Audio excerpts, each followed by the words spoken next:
बेटियां दो कुलों को महकाती हैं।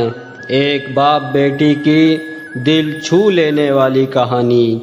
शादी के बाद बेटी पहली बार मायके आई। उसका स्वागत सप्ताह भर चला। सप्ताह भर बेटी को जो पसंद है वो सब किया गया। उसका मनपसंद खाना बनाया गया। वापस ससुराल जाते समय पिता ने बेटी को एक अति सुगंधित अगरबत्ती का पूड़ा दिया और कहा कि बेटी, जब तुम ससुराल में पूजा करोगी तब यह अगरबत्ती जरूर जलाना। माँ ने धीरे से कहा, बिटिया, आज पहली बार मायके से ससुराल जा रही है तो उसे आप बस अगरबत्ती ही दोगे। पिता ने झट से जेब में हाथ डाला और जेब में जितने भी रुपए थे वो सब बेटी को दे दिए। ससुराल में पहुंचते ही सासू माँ ने बहू का बैग टटोला और पूछा कि तुम्हारे माँ बाप ने विदाई में क्या दिया। कुछ विशेष न मिलने पर उनकी नज़र अगरबत्ती का पूड़े पर पड़ी। यह देखकर सासू माँ गुस्से में मुंह बनाकर बहू को बोली कि कल पूजा में यह अगरबत्ती लगा लेना। सुबह जब बेटी पूजा करने बैठी, अगरबत्ती का पूड़ा खोला तो उसमें से एक चिट्ठी निकली। चिट्ठी में लिखा था, बेटी है अगरबत्ती खुद जलती है मगर पूरे घर को सुगंधित कर देती है। इतना ही नहीं, आजू बाजू के पूरे वातावरण को भी अपनी महक से सुगंधित कर देती है।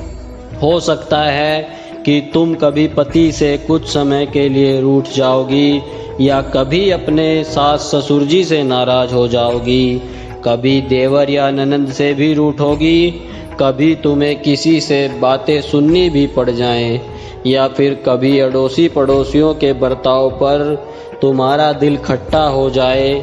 तब तुम मेरी यह भेंट ध्यान रखना, अगरबत्ती की तरह जलना।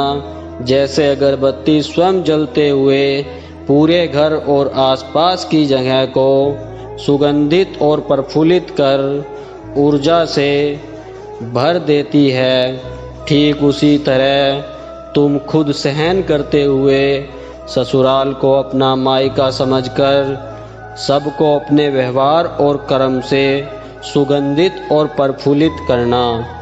बेटी चिट्ठी पढ़कर फफक फफक कर रोने लगी। सासू माँ दौड़कर आई। पति और ससुर जी भी पूजा घर में पहुँचे जहाँ बहू रो रही थी। अरे, हाथ जल गया क्या? पति ने पूछा। क्या हुआ यह तो बताओ, ससुर जी बोले। सासू माँ आजू बाजू के सामान में कुछ है क्या यह देखने लगी तो उन्हें पिता के द्वारा सुंदर अक्षरों में लिखी हुई चिट्ठी नजर आई। चिट्ठी पढ़ते ही उन्होंने बहू को गले से लगा लिया और चिट्ठी ससुर जी के हाथों में दे दी।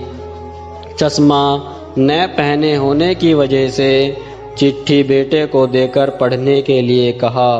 सारी बात समझते ही संपूर्ण घर में स्तब्ध हो गया। सासू माँ उच्च स्वर में बोली, अरे, यह चिट्ठी फ्रेम करानी है। यह मेरी बहू को मिली हुई सबसे अनमोल भेंट है। पूजा घर के बाजू में ही इसकी फ्रेम होनी चाहिए और फिर सदैव वह फ्रेम अपने शब्दों से संपूर्ण घर और अगल बगल के वातावरण को अपने अर्थ से महकाती रही। दोस्तों, अगर आपको ये कहानी अच्छी लगी हो तो कृपया वीडियो को लाइक करके चैनल को सब्सक्राइब करना न भूलें। धन्यवाद।